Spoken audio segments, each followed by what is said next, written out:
আপনি তিনটা কাজ থেকে সবসময় বিরত থাকবেন। এই তিনটা কাজ যদি আপনি করেন তাহলে আপনি জান্নাতে যাইতে পারবেন না। আর আব্দুল্লাহ বিন ওমর রাদিয়াল্লাহু তাআলা হতে বর্ণিত, তিনি বলেন রাসূল সাল্লাল্লাহু আলাইহি সাল্লাম বলেছেন, লা ইয়াদখুলুল জান্নাহ, জান্নাতে প্রবেশ করতে পারবে না, মান্নানুন, অনুগ্রহ প্রকাশকারী ব্যক্তি, উপকার করে খোটাদানকারী ব্যক্তি, ওয়াল আকুন, পিতামাতার অবাধ্য সন্তান, ওয়ালা মুদমিনু খামরিন, নেশাদার দ্রব্য পানকারী, সর্বদা মদ পানকারী, সর্বদা মদ পানকারী, নেশাদার দ্রব্য পানকারী, এই তিন শ্রেণীর মানুষ জান্নাতে প্রবেশ করতে পারবে না। সহিহ নাসাই 5572 নম্বর হাদিস, দারমি 2147, মিশকাত 4933 নম্বর হাদিস।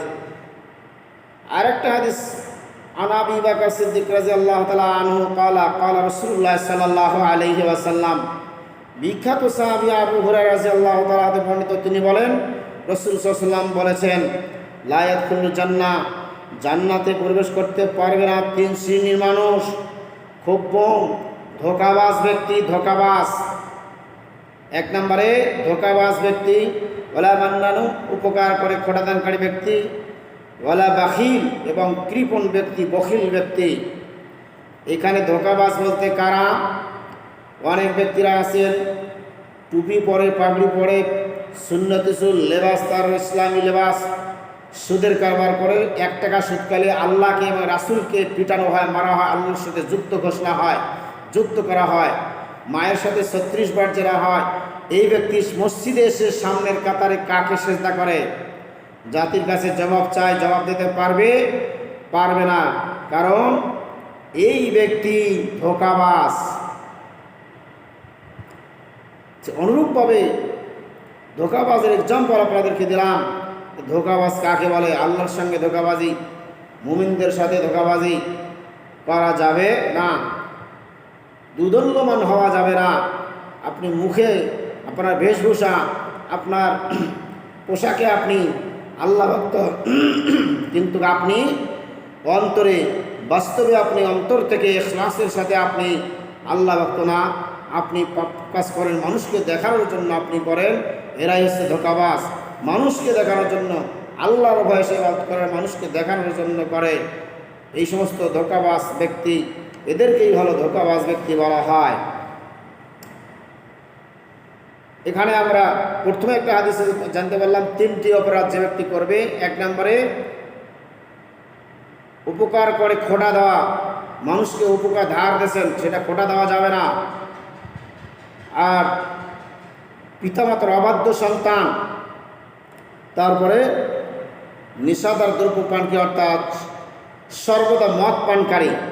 আর পরে আমরা হাদিসে পাইলাম যে 3 শ্রেণীর মানুষ জান্নাতে যাইতে পারবে না। এখানে আসতেছে ধোঁকাবাজ ব্যক্তি, আর কৃপণ ব্যক্তি, আর উপকার করে খোটাদানকারী ব্যক্তি।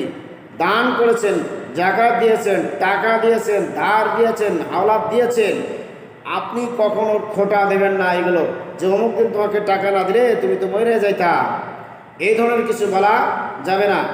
এই জন্য এগুলো থেকে আমরা হেফাজত থাকবো ইনশাআল্লাহ। এগুলো অপরাধ আমাদের করা যাবে না। আল্লাহ সুবহানাহু ওয়া তাআলা আমাদেরকে তাওফিক দান করুক।